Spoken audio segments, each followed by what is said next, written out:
जे cold pressed oils असतात त्याला तुम्ही डीप फ्राईंगसाठी जर वापरलं, तर मग त्याचा म्हणजे ते अनस्टेबल होतात. म्हणजे रॅन्सिड पटकन होऊ शकतात ते. तर त्यामुळे काही-काही पदार्थांना असा कडवट चव वगैरे पण येऊ शकते because that oil is unstable. तेलांमधनं जे फॅटी ॲसिड्स मिळतात, तर ते आपल्या शरीराला एक्सेस जेव्हा तेल आपण खातो, तर आपलं शरीर त्याला कोलेस्ट्रॉल बनवतं. त्यामुळे तेल ॲज सच कोलेस्ट्रॉल फ्री आहे. पण ते तुम्ही अति खाल्लं तर तुमचं कोलेस्ट्रॉल वाढू शकतं. नमस्कार, मी अमिता. मी गौरी. वेलकम टू तुमचं आणि आमचं सेम असतं पॉडकास्ट. या पॉडकास्टमध्ये आपण आहार, आरोग्य आणि रोजच्या जीवनातले छोटे किंवा मोठे पण महत्त्वाच्या विषयांवर चर्चा करणार आहोत. मी गौरी तुमच्या मनातले काही कॉमन प्रश्न अमिता मॅमला विचारणार आहे. आणि मी न्यूट्रिशनिस्ट अमिता. मला आहार तज्ज्ञ, पोषण तज्ज्ञही म्हणतात. माझ्या 20 वर्षांच्या अनुभवावरून तुम्हाला या सगळ्या प्रश्नांची उत्तरं साध्या सोप्या भाषेत देणार आहे.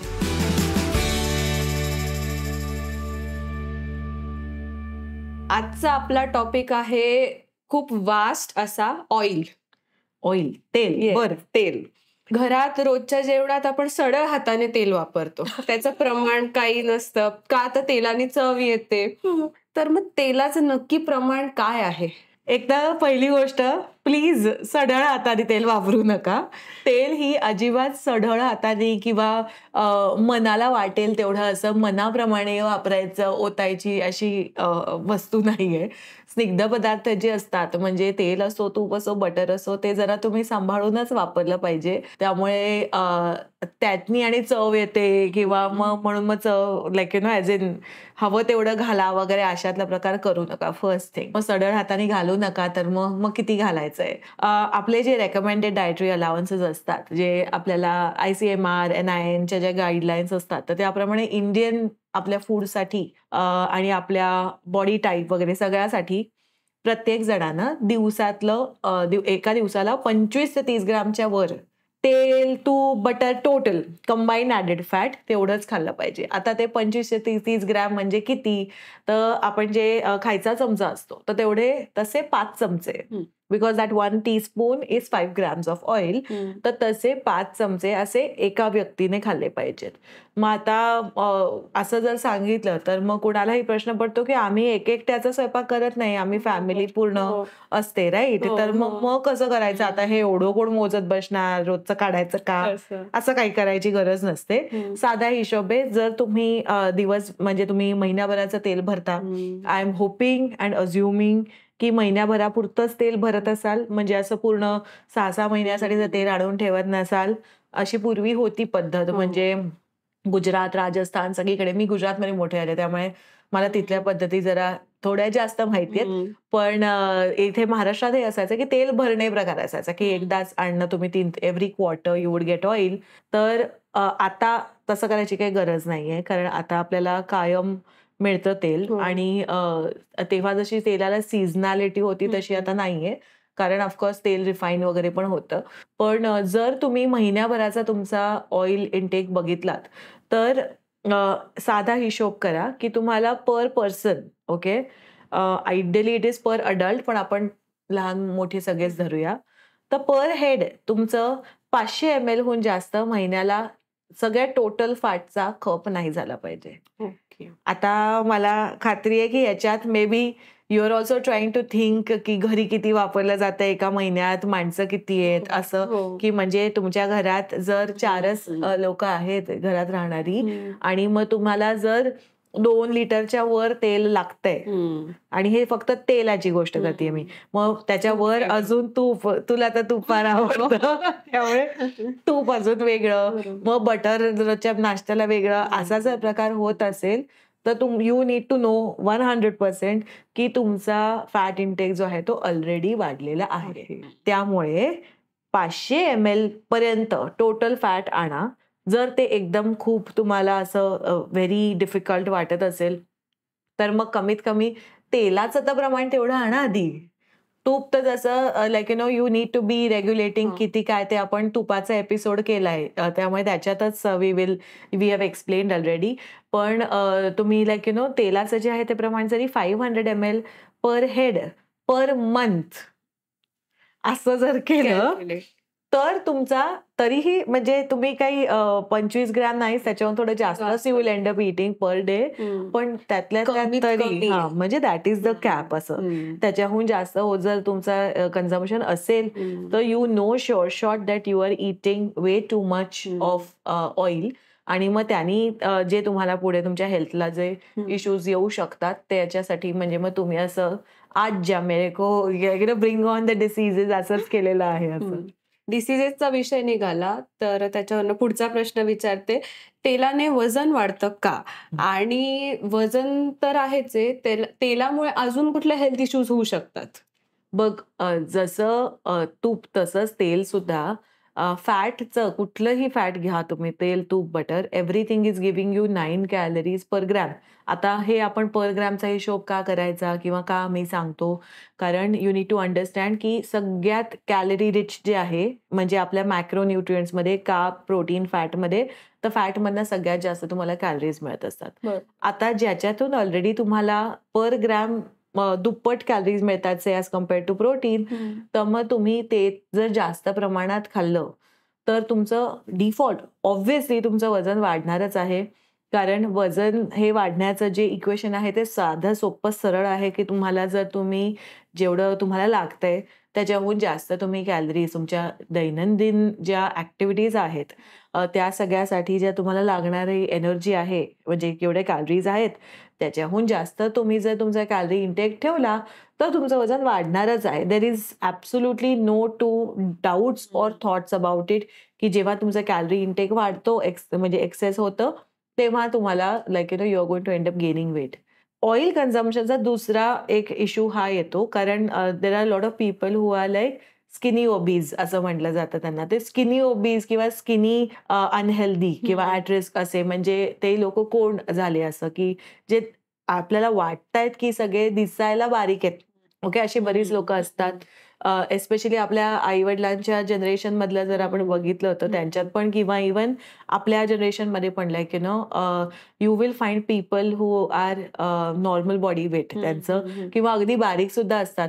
पण त्यांचं ऑइल कन्झम्पशन जे आहे ते एवढं जास्त असल्यामुळे त्यांचे जर आपण रिपोर्ट काढले म्हणजे त्यांची लिपिड प्रोफाईल बघितली किंवा त्यांचं CRP बघितलं हे जे सगळे टेस्ट आपण अॅन्युअल चेकअपमध्ये टिपिकली लोक करतात तर ते जर तुम्ही बघितलं तर यू विल फाइंड की त्यांचे सगळ्या त्या लेवल्स अबनॉर्मल आहेत. म्हणजे त्यांचे वजन जास्त नसलं तरी सुद्धा त्यांच्या शरीरात जे म्हणजे फॅट आहे ते पर्सेंटेज जास्त आहे आणि शिवाय त्याचा इम्पॅक्ट जो आहे त्या फॅटचा की म्हणजे तुम्ही एवढं तुमचं तेलाचं इंटेक वाढल्यामुळे तुमच्या हार्टवर जो इम्पॅक्ट येतोय तो खूप ॲडव्हर्स असतो. म्हणजे त्याने तुम्हाला त्रास होणार आहे. तर तुमचे जे हार्ट हेल्थचे जे आपण पॅरामीटर्स म्हणतो की तुमचं हृदय तुम्हाला हृदयविकार होण्याची शक्यता किती आहे हे कशावरून ठरतं तर तुमचं जे वेस्ट सर्कम्फरन्स आहे म्हणजे तुमचं पोटाभोवती त्याचा पोटाचा घेर किती आहे, तुमचं वजन किती आहे, तुमची लिपिड प्रोफाईल वगैरे सगळं. तर जर तुम्ही तेल असंच खात राहिलात तर तुमचे हे जे सगळे पॅरामीटर्स आहेत त्यात सगळे गडबडतात. एकदम पूर्ण तब्येत ढासळते. म्हणजे तुम्ही ॲज सच म्हणू शकाल की मला काही होत नाहीये पण your report does not say so असं. Excessive oil intake is directly linked with a poor cardiovascular outcomes की म्हणजे तुम्हाला अति तेल खाणं, तेल काय तूप काय सगळंच म्हणजे एक्सेसिव्ह फॅट इनटेक मग ते कुठलंही तेल असो अगदी एक्स्ट्रा व्हर्जिन तेलानेच सगळं करत असाल, तळणीचं पण एक्स्ट्रा व्हर्जिन मध्येच करत असाल किंवा कोल्ड प्रेसेस करत असाल तरी सुद्धा टोटल फॅट इनटेक तुमचा वाढला की तुम्हाला हे कार्डिओव्हॅस्क्युलर डिसीजेसचा सगळ्याचा जो रिस्क आहे ती वाढते. दुसरं हे होतं की it is not limited to only cardiovascular diseases. Excessive fat intake is also linked with the risk of diabetes. म्हणजे तुम्हाला जरी हेरिडिटरी फॅमिलीत कोणालाही डायबिटीज नसला तरी सुद्धा तुम्हाला डायबिटीज होण्याचे चान्सेस पुढे वाढतात कारण तुम्ही अति तेल खाताय. तसंच तुमचे जे बाकी सगळे लाईफस्टाईल डिसऑर्डर्स असतात हॉर्मोनल असो किंवा म्हणजे आता सी वर्ड ज्याला मी म्हणते म्हणजे कॅन्सर म्हटलं की सगळे लोक कॅन्सर असं होतं. पण इव्हेंच्युअली जर तुम्ही खूप जास्त फॅट इनटेक करत असाल आणि तुमचं डाएट अनहेल्दी आहे कारण एवढं तेल जर तुम्ही जास्त खाणार असाल की म्हणजे महिन्याला तुमचं individual consumption is above 1 litre असं खूप लोकांचं असतं तर मग पुढे जाऊन तुम्हाला शिस्तीत त्रास होऊ शकतात त्याचे. And everything is a part of it. म्हणजे इट्स अन ओपन गेम. तुम्ही बऱ्यापैकी अनहेल्दी असता मग तुम्हाला पुढे जाऊन आज नाही होणार, 20 वर्षांनी होईल, 30 वर्षांनी होईल, पण होईल जरूर जर तुम्ही तुमचं डायटरी हॅबिट्स चेंज नाही केल्या तर. बरोबर. जसं तुम्ही आता तेलाचे प्रकार मेन्शन केले, हं. मग त्याबद्दल आम्हाला थोडं सांगा. म्हणजे refined oil, unrefined oil, cold press oil ह्या सगळ्यांमध्ये नक्की काय फरक आहे? आणि मग कुठलं ऑइल त्यातल्या त्यात हेल्दी आहे कन्झम्पशनसाठी? तेलाचं जे प्रोसेसिंग असतं ते कुठलं कमी जास्त काय सांगाल? बघ आता सध्या तर जर बघशील तू सोशल मीडियावर, तर तुला वाटेल किंवा कोणालाही वाटेल की बाबा आपण जर रिफाईंड तेल खात असू तर मग झालं, आपण सगळ्यात मोठा पाप केलेला आहे आणि तुम्हाला मग देन तुम्ही काय तुमची तब्येतच नाही सांभाळते, तुम्ही कोल्ड प्रेस ऑइलच घेतलं पाहिजे वगैरे असं वाटतं. पण तसं नाहीये. साधा एक लक्षात ठेवा, हा थंब रूल, की आपल्याला म्हणजे मी नेहमी म्हणते की तुम्ही जर मला जर खोबऱ्याला भाजी हे करायला आणायला जायचंय, तर मी जर छोटी गाडी काढली किंवा चालत गेले, तरी मी तिथेच पोहोचणार आहे. माझी रोल्स रॉयस काढली, म्हणजे माझी रोल्स रॉयस नाहीये, but well one can always Think big. Dream and think big. Yes. तर म्हणजे तरी मी तिथे पोहोचणार आहे, राईट. पण मग जर मी रोल्स रॉयस काढून जर त्या खोबऱ्याच्या भाजीवाल्याकडे जात असेल, तर माझी जी एनर्जी आहे, मला त्याच्यासाठी लागणारे पैसे, मला त्याच्यासाठी लागणारी म्हणजे जे पेट्रोल आहे सगळं ते खूप जास्त असणार आहे ॲज कम्पेअर्ड टू मी जर चालत त्या कोपऱ्यावर पोचले किंवा छोटी गाडी घेऊन पोचले तर. बरोबर. या उदाहरणाचा अर्थ काय, की मी जर सपोज मला तळणीचं काही करायचंय, ओके, की तुम्हाला डीप फ्राईंग जर करायचंय, त्यासाठी जर मी रोल्स रॉईस म्हणजे माझं extra virgin oil, cold pressed oils, ते टॉप ऑफ द लॅडर असतात की नाही, की म्हणजे त्याला सगळ्यात लिस्ट प्रोसेसिंग आहे, त्याला तुम्ही काही रिफायनिंगचा प्रोसेस नाहीये, ते कच्ची घाणीची जी तेलं म्हणतात, म्हणजे जसं पूर्वी काढायचे तेल तसं, तर तसं ते एक्स्ट्रॅक्ट केलेलं असतं, त्याला हीट ऍप्लिकेशन नसते. त्यामुळे ते तेल त्याच्यातले जे तेलाबरोबरचे फॅट बरोबरचे दुसरे न्यूट्रिएंट्स जे असतात, usually those are like vitamin A, vitamin E, K असे आपल्याला मिळत असतात त्याच्यातनं. तर ते त्याचे इंटॅक्ट असतात कारण हीट ऍप्लिकेशन नाहीये झालेले. पण जर आपण हे तेल जे सगळ्यात बेस्ट क्वालिटीचं आहे ते डीप फ्राईंगसाठी, की जिथे आपण त्याला इतकं गरम करणार आहे that it comes to its smoke point, त्याच्यासाठी जर वापरलं तर it's a waste of that oil. का बरं? कारण जेव्हा तुम्ही त्याला एवढं गरम करताय, तर मग त्याच्यात तुम्हाला like you are losing on all the nutrients. म्हणजे तुम्ही घेतलं कोल्ड प्रेस की त्याला गरम नाहीये केलेलं, हीट ऍप्लिकेशन नाहीये म्हणून, आणि मग घरात आणून त्याला गरम केलं, म्हणजे मग अर्थ काय राहिला त्याला, की नाही. त्यामुळे जर तुम्हाला डीप फ्राईंग करायचंय काही, तर तुम्ही जे म्हणजे रिफाइंड ऑइल आहे तेच वापरलं तरी चालते. Plus the other thing is की जे कोल्ड प्रेस्ड ऑइल्स असतात त्याला तुम्ही डीप फ्राईंगसाठी जर वापरलं, तर मग त्याचा म्हणजे ते अनस्टेबल होतात, म्हणजे रॅन्सिड पटकन होऊ शकतात ते. त्यामुळे काही पदार्थांना असा कडवट चव वगैरे पण येऊ शकते, because that oil is unstable. असं फक्त कोकोनट ऑइलचा आणि मस्टर्ड ऑइलचा स्मोक पॉइंट एवढा हाय आहे की ज्याच्यात व्हर्जिन ऑइल्सना पण तुम्हाला त्याच्यातनं डीप फ्राईंग करू शकता. तरी सुद्धा I would not recommend using extra virgin oil for deep frying. This was a Rolls Royce explanation to extra virgin olive oils, किंवा ऑलिव्ह ऑइल काय, extra virgin oils, cold press सगळीच. त्यामुळे तळणीचं जर करायचंय तुम्हाला काही, तर रिफाईंड तेल वापरा. उगीच म्हणजे तुम्ही तुमचे पैसे, कष्ट आणि प्लस तुम्ही कोल्ड प्रेस आणून त्याला एवढं गरम केलं तर त्याच्यात ट्रान्सफॅट खूप पटकन व्हायची पण चान्सेस असतात असं. तर त्यामुळे it doesn't make any sense. तुम्ही हीट स्टेबल रिफाइंड ऑइल जरा हीट स्टेबल असतात, तर तसं ऑइल वापरा. मुळात जास्त डीप फ्राईंग करूच नका, because it is not healthy for you, कारण त्याने तुमचं फॅट कन्झम्पशन वाढतंय. आणि आपण सुरुवातच याने केली की तुम्ही फॅट कन्झम्पशन तुमचं लिमिट केलं पाहिजे. ठीक आहे. नेक्स्ट लॉट इज झालं तुमचं रिफाइंड ऑइल झाले which you are using for deep frying वगैरे. नंतर असतात filtered oil. It's just filtered ones. खूप जास्त त्याच्यात काही दुसरे सॉल्व्हंट्स म्हणजे हेक्झेन वगैरे सारखे जे सॉल्व्हंट्स असतात तसे घातलेले नसतात. थोडंसं काही ब्रँड्स किंवा काही कंपन्यांमधनं स्लाइट हीट ऍप्लिकेशन असतं, बट दॅट स्टील त्यातल्या त्याच्यात तो असा मध्य, म्हणजे it's like a sweet compromise between extra virgin and refined असं. तर तुम्ही filtered oils is what I would recommend. तुम्ही रोजच्या तुमच्या ज्या वापरण्यासाठी म्हणजे आहे त्याच्यासाठी वापरा.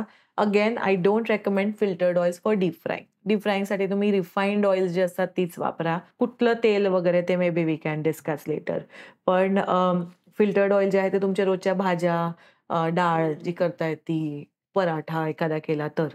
पराठ्या वगैरेला तेल लावताना किंवा तूप लावताना नेहमी ब्रशनी घेऊन लावा, म्हणजे कमी असं लावलं जातं. चवीसाठी असं ओतू नका, जसं तू म्हणे सढळ हाताने. तू सढळ म्हणाली तेव्हाच I was like, नाही, नाही, नाही. असं नाही वापरायचं. सढळ नाही वापरायचं.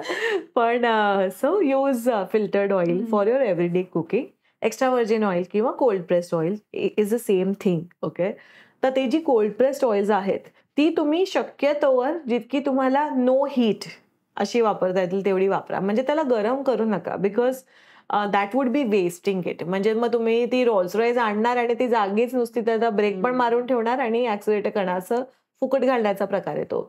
तुम्हाला एक्स्ट्रा व्हर्जिन ऑइल किंवा कोल्ड प्रेस ऑइलचा जर मॅक्झिमम बेनिफिट हवा असेल, तर then what you need to be doing is just having it raw. म्हणजे तुम्ही सपोज काही चटणी आहे तर त्याच्यावर थोडं घातलं, किंवा काही सॅलड ड्रेसिंग करताय तर त्याच्यात घातलं. Cold pressed oils, extra virgin oils जी असतात ती तुम्ही पटकन, जे क्विक कुकिंग असतं, म्हणजे जर मला पटकन स्टर फ्राय करायचे की, so which is like in a short time cooking जे असतं त्यासाठी, किंवा जर तुम्ही एअर फ्रायर वापरताय तर एअर फ्रायला त्याला ब्रश करायला जरा थोडं वरून तेल जे लावतात, even if you are say making any like I said dressing, salad dressing वगैरे बनवताय, तर त्यासाठी मग तुम्ही ती एक्स्ट्रा व्हर्जिन ऑइल्स जी असतात किंवा कोल्ड प्रेस्ड ऑइल जी असतात ती वापरू शकतात. So this is how it should go. Extra virgin जे शक्यतोवर no heat, filtered oil for everyday purposes, refined for deep fried, असं तुम्ही केलं पाहिजे. आजकाल सगळेजण लाकडी घाण्याचं तेल खूप वापरताय. मग ते कसं हां, आहे ते लाकडी वापरायचं? घाण्याचं तेल म्हणजे फिल्टर्ड ऑइल जे फिल्टर्ड असतं ना तेच. तेच. सो दॅट इज म्हणजे लाकडी रोज. घाण्याचं कोल्ड प्रेस पण असू शकतं किंवा फिल्टर्ड पण असू शकतं. म्हणजे देर आर 2 वेज की ज्याच्यात ते ऑइल एक्स्ट्रॅक्शन होतं. पण इदर वे लाकडी घाण्याचं तेल जे असतं ते इज गुड. म्हणजे त्याच्यात हीट ॲप्लिकेशन नसल्यामुळे त्याच्यातले जे तेलाबरोबर म्हणजे फॅट बरोबर फॅटी ॲसिड्स आहेत, म्हणजे प्युफा, म्युफा, साफा हे जे आहेत त्याच्याबरोबर तुम्हाला ते व्हिटॅमिन असतात ते इंटॅक्ट राहतात त्याच्यातले. रिफाइंड ऑइल जर तू पॅकेट बघितलंस तर त्याच्यावर ते लिहिलेलं असतं की you know added vitamin A, D, E, K. आमचं एकदम चकाचक तेल आहे की त्याच्यात असे एवढं तुम्हाला न्यूट्रिएंट्स मिळतात.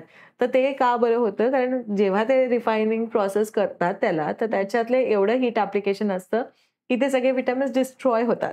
म्हणजे ते नष्ट होतात. त्यामुळे त्यांना परत केमिकल फॉर्ममध्ये, म्हणजे केमिकल फॉर्ममध्ये म्हणजे ॲडिटिव्हज असे त्याच्यात त्यांना व्हिटॅमिन ए, डी, के घालायला लागतात to make it a little more तेवढंच न्यूट्रिशियस असं. म्हणून त्याच्यात मेन्शन केलेलं असतं की ए, डी, ई, के हे आहे त्याच्यात घातलेलं आहे असं. याच्यात मेन्शन नसतं कारण जे आहे ते त्याच्यात असतंच. You know like say whatever trace depending on what oil you are using. एक इथे सांगायचं म्हणजे well we are talking of refined labels. मला Instagramवर एकाने विचारलं होतं की तुम्ही म्हणालात की यू नो काय सम रील ॲड मेड, तर म्हणे तेलावर पाकिटावर लिहिलेलं असतं कोलेस्ट्रॉल फ्री. हां, आणि आता सुरुवातीला मी सांगितलं की तुम्ही तेल अति खाल्लं तर तुमचं कोलेस्ट्रॉल वाढणार आहे. तर हे कसं? की नाही, की म्हणजे मग त्याच्यात कोलेस्ट्रॉल जर नाहीये मग ते काय खोटं बोलतायत का काय सीन आहे? कोलेस्ट्रॉल जे आहे हे फक्त ॲनिमल बेस्ड याच्यातनं आपल्याला मिळत असतं. त्यामुळे बटरमध्ये थोडंसं कोलेस्ट्रॉल असतं, तुपात थोडंसं कोलेस्ट्रॉल असतं, किंवा आपण जे काही नॉन व्हेजिटेरियन फूड्स खातोय तर त्याच्यातलं जे फॅट असतं, त्याचं स्किन असतं त्याच्यात कोलेस्ट्रॉल असतं. पण प्लांट बेस्ड फूड्समध्ये म्हणजे तेलं सगळी प्लांट बेस्ड आहेत की आपल्याला ती कुठल्या प्राण्याकडनं नाही, प्राण्यांपासून नाही मिळत आहेत. तर ते सगळे आपल्याला जे सीड्स आहेत त्याच्यातनं मिळतात, बिया ज्या असतात त्याच्यातनं. सो ते प्लांट बेस्ड ज्याच्यात कोलेस्ट्रॉल नसतं. म्हणजे फक्त ॲनिमल्समध्ये कोलेस्ट्रॉल नावाचा मॉलिक्यूल दिसतो, प्लांट्समध्ये नसतोच तसा. पण त्याच्यातनं जे आपल्याला फॅट मिळत असतं, तेलांमधनं जे फॅटी ॲसिड्स मिळतात, तर ते आपल्या शरीराला एक्सेस जेव्हा तेल आपण खातो, तर आपलं शरीर त्याला कोलेस्ट्रॉल बनवतं. त्यामुळे तेल ॲज सच कोलेस्ट्रॉल फ्री आहे. पण ते तुम्ही अति खाल्लं तर तुमचं कोलेस्ट्रॉल वाढू शकतं. ते तुमच्या हातात आहे. हां, तुमच्या कोलेस्ट्रॉल वाढवायचं की नाही वाढवायचं? हां, काय म्हणजे ते प्लांट बेस्ड किंवा तेल जर खाऊन तुम्हाला ते कोलेस्ट्रॉल फ्री पाकिटात त्याच्यात नाहीये, पण ते तुमच्या शरीरात बनू शकतंय. बरोबर. हे याची लक्षात ठेवणं गरजेचं आहे असं. मग सीड ऑइल बद्दल तुम्ही काय सांगाल? त्यात कुठले कुठले नक्की प्रकार असतात? Great question. हा खूप जास्त विचारला पण जातो प्रश्न. बघ, कुठलं तेल वापरायचं, कुठलं तेल चांगलं असतं आहे. तर एक तर सगळ्यात आधी सांगायचं म्हणजे की I always recommend using different oils for different things. कारण जसं आपण भाज्या वेगवेगळ्या खातो की नाही, रोज फक्त फ्लॉवर खातो का आपण? नाही. रोज भाजी जशी वेगवेगळी खाताय, तसंच तेलांमधनं पण वेगळ्या तेलांमधनं आपल्याला थोड्याफार फरकानं वेगळे न्यूट्रिएंट्स मिळत असतात. हे वेगळे न्यूट्रिएंट्स म्हणजे काय? त्याच्यातले जे फॅटी ॲसिड्स असतात ते. तेलातनं आपल्याला फॅटी ॲसिड्स मिळत असतात. तुम्ही जे प्युफा, म्युफा, एस-एफ-ए जे म्हणता, तर that is polyunsaturated fatty acid, mono unsaturated fatty acids आणि सॅच्युरेटेड फॅटी ॲसिड्स. तर हे मिळत असतात आपल्याला तेलातनं. ते गरजेचेही असतात. तुम्ही म्हणजे फॅटच बंद केलं वगैरे इज ऑल्सो नॉट रेकमेंडेड, कारण नाहीतर तुमचं हॉर्मोनल इम्पॅक्ट येतो. जेव्हा तुम्ही तेल चूज करताय कुठलं हे करायचं, तर the best way according to me is to use different oils for different things. जसं आता I am speaking from a very urban point of view, म्हणजे शहरातील लोक जशी खातात त्या पॉइंट ऑफ व्ह्यूने मी आता सांगतेय.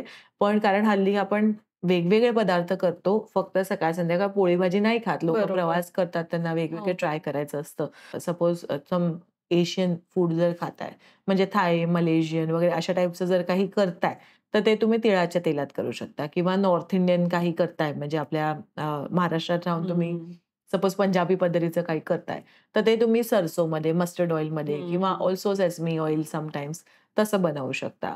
जर तुम्ही सांबार, इडली, डोसा असं काही बनवताय, सांबार किंवा साऊथच्या स्टाईलचं काही बनवताय, तर ते कोकोनट ऑइलमध्ये करा. जर तुम्ही आपल्या देशावरचं म्हणजे महाराष्ट्रातलं काही बनवताय किंवा गुजराती, राजस्थानी काही पदार्थ बनवताय, तर तुम्ही ते ग्राउंडनट ऑइलमध्ये बनवा. You can also be using mustard oil नी पण वापरू शकता असं. तर वेगळी तेलं म्हणजे if you use for different items, तर that is the best way of going about it.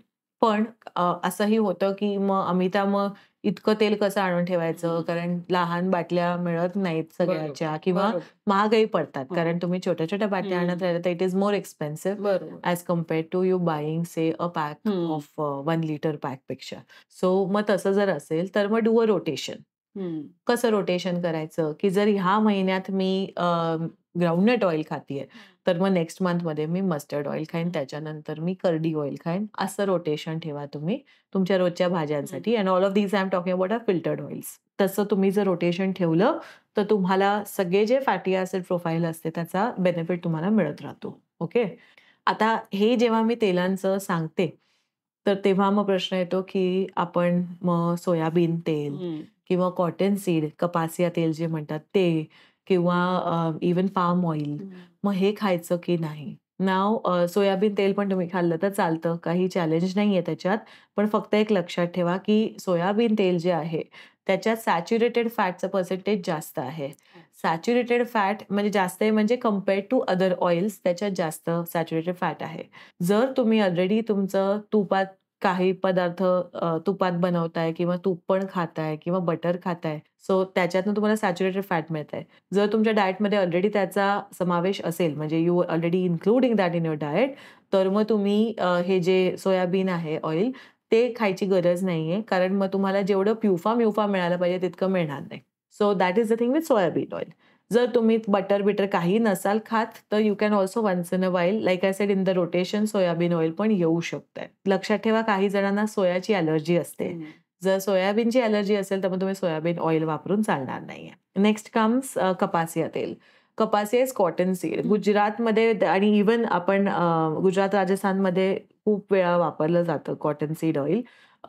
आणि इव्हन आपण बाहेर जेव्हा खातो किंवा विकत रेस्टॉरंट्समध्ये वगैरे, तर तिथे पण कॉटन सीड आणि हे डालडा म्हणजे दॅट इज डालडा म्हणजे वनस्पती. सो हे 2 प्रकार वापरले जातात. तर बोथ आर नॉट रेकमेंडेड. त्याच्यातलं सॅच्युरेटेड फॅट पर्सेंटेज हे खूप जास्त आहे. Even more than soybean oil. त्यामुळे as a nutritionist I don't recommend those 2 oils. म्हणजे they are not healthy for you. वनस्पतीमध्ये दुसरं चॅलेंज हे येतं, की त्याच्यातनं ट्रान्स फॅट्स पण तुम्हाला मिळू शकतात. जास्त ट्रान्स फॅट जर तुम्ही खाल्ले, तर तुम्हाला डायरेक्टली हार्टवर इम्पॅक्ट होऊ शकतो. त्यामुळे पण वनस्पती is not recommended for anyone. आणि ऑलरेडी बघ जे सगळे घरचं जेवण जेवतायत किंवा जे काही रेग्युलरली खातायत, ते मधनं-मधनं जाऊन नमकीन काय ना, बिस्किटं काय ना, दुसरे स्नॅक्स काय सगळं खातायत. त्याच्यातनं तुम्हाला वनस्पती मिळतच आहे. मग अजून तुम्ही परत घरात ते प्लीज वनस्पती वापरू नका. From your health point of view one of the worst things that you can eat. So ते नका खाऊ तुम्ही जे आहे ते. पण बाकी तेलं जी आहेत त्याचं रोटेशन ठेवा. ऑलिव्ह ऑइल पण वापरू शकता. ऑलिव्ह ऑइल आता आपल्याकडे ना ऑलिव्ह ऑइल हेल्दी म्हणून अनफॉर्च्युनेटली ते पोमेसचं वापरतात. तर ऑलिव्ह पोमेस ऑइल नका वापरू. कारण that is not recommended. Pomace जे आहे ते गाळ तेलातनं बनतं. म्हणजे ऑलिव्ह ऑइल प्रोडक्शनमध्ये जे सगळ्यात शेवटी राहतं उरलेलं त्याला ते डिओड्राईज करतात. त्याचा रंग म्हणजे गाळ सगळा काढून टाकतात आणि मग आपल्या देशात वा वा हे घ्या हे छान आहे इटलीचं इम्पोर्टेड पोमेस असं करून देतात. तर ते इज नॉट रेकमेंडेड. त्यापेक्षा तुम्ही शेंगदाणा तेल खा. That is far Superior than having olive pomace की म्हणजे सुटेड फॉर इंडियन कुकिंग. म्हणजे आपण काय रोज नुसते तळणीचाच प्रकार करतो काय? अजिबात नाही. तसं वेगवेगळे प्रकार. एक्झॅक्टली आपल्या भाज्या बिज्या नॉट हाय स्मोक पॉइंट किंवा असे हाय टेम्परेचर कुकिंग नसतं ते. तर त्यामुळे तुम्ही you don't use pomace oil is not what I recommend at all. Olive oil वापरायचंय तुम्हाला जर तर ते एक्स्ट्रा व्हर्जिन किंवा रेग्युलर जे फिल्टर्ड ऑलिव्ह ऑइल असतं तर तसं तुम्ही ते सॅलड ड्रेसिंग किंवा एखादं स्टर फ्राय जरी केलं किंवा काही इटालियन पद्धतीची भाजी केली तसं वापरा. इंडियन याच्यासाठी पण वापरू शकता असं काही नाही. There is no harm in that. पण पोमेस नका वापरू. सो ह्या सगळ्यात थोडक्यात असं कळालंय की व्हरायटी ऑफ ऑइल्स वापरा पण प्रमाणात वापरा. येस ऑलवेज प्रमाणात. मी असं एक टी शर्ट घेते असं प्रमाणात. मग आपण डीप फ्राईंग साठी जे तेल वापरतो सो आपण जास्तच प्रमाणात वापरतो कारण की मग मावत नाही त्याच्यात. बरोबर. तर मग ते तेल आपण परत वापरू शकतो का किंवा मग कशासाठी वापरू शकतो ते तेल? Good question. Most frequently asked question आहे हा. सो डीप फ्राईंगसाठी एक तर तुम्ही पटकन मी तळून टाकते असं म्हणून एवढं असं कढई भरून मोठ्या कढईत प्लीज तेल काढू नका. म्हणजे कितीही त्याच्यात तुमचा वेळ वाचत असला तरी काय होतं की तेवढं सगळं तेल तुमचं तळणीचं होतं. त्यामुळे तसं मोठ्यात कढईत करण्यापेक्षा एक छोटी कढई आणा. त्याच्यात तुम्ही हे करा आणि वेळ जरा जास्त लागेल पण आता it's better than you know making like एवढं मोठं मग तेल मध्ये आता मग हे फुकट जाणार अर्धा लिटर तेल असं नाही होत. पहिली गोष्ट म्हणजे स्मॉल बॅच डीप फ्राईंग करा इफ एट ऑल. त्या डीप फ्राईंगचं प्रमाण तुम्ही महिन्यातनं एकदाच ठेवा. रोजच्या रोज तळणीचे तेल करू नका. आणि ते जे तेल आहे डीप फ्राईंगसाठीचं जे केलेलं ते तुम्ही गाळून जर जे काही उरलेलं असतं ते त्या दिवशीचं म्हणजे आज सपोज मी काही कचोऱ्या का काय व्हॉटएव्हर तळलंय घरात आणि ते तेल उरलंय थोडं तर ते गाळा आणि मग ते गाळलेलं तेल जे आहे ते तुम्ही भाज्यांसाठी नेक्स्ट 2 डेज मध्ये वापरून टाका. पण ते एवढं करूच नका मुळात की आठवडाभर ते चालेल असं. कारण एकदा तुम्ही ते तेल गरम केलं की त्याच्यातले बॉन्ड्स बदलतात. जे अनसॅच्युरेटेड फॅटी ऍसिड बॉन्ड्स आहेत तर ते सॅच्युरेटेड किंवा ट्रान्स फॅटी ऍसिड बॉन्ड्स असे व्हायला लागतात. तर त्यामुळे ते तेल तुम्हाला म्हणजे नुकसान करू शकतं तुमच्या तब्येतीला. I don't recommend reusing deep fried oil at all. म्हणजे ते परत तळणीला वापरू नका डीप फ्राईंगला. आणि ते जे थोडं जर असेल तर मग ते तुम्ही you can use it of in making a भाजी किंवा असं काहीतरी त्याच्यात वापरून टाका तेवढंच. बरोबर. असं पण म्हणतात माझं तेलकट खाणं सध्या खूप होतंय त्यामुळे ना मला पिंपल्स येत आहेत. मग ते खरं आहे का? म्हणजे तेलकट खाण्याने पिंपल्स खरंच होतात का? तुमचा इम्बॅलन्स जेव्हा डाएटमध्ये होतो तर तेव्हा तो कुठल्या ना कुठल्या पद्धतीनं तुमचं शरीर तुम्हाला सांगतं की तू गडबड करतेय. म्हणजे बॉस क्या चल रहा है कितना परेशान करेगो मेरे को असं तुमचं शरीर पण तुम्हाला सांगतं. मग ते सांगण्याची पद्धत इंडिव्हिज्युअली वेगवेगळी असते. काही लोकांचं शरीर पिंपल्स देऊन त्यांना सांगतं. काहींना ते सांगतं की बाईसे तुम्हाला लूज मोशन्स होतात किंवा कॉन्स्टिपेशन होतं किंवा 3-3 दिवस होतच नाही किंवा टॉयलेटला गेलं की आग होते. वेगवेगळ्या पद्धती पोटात दुखतं. इम्पॅक्ट लाईक ऍसिडिटी वगैरे असं होतं. तर essentially that's your body's way of telling you that you have not eaten right. So yes तुम्हाला तुमचं जर डायजेशन नीट नसेल तर तुम्हाला ब्रेकआउट किंवा स्किन इश्यूज असे होऊ शकतात.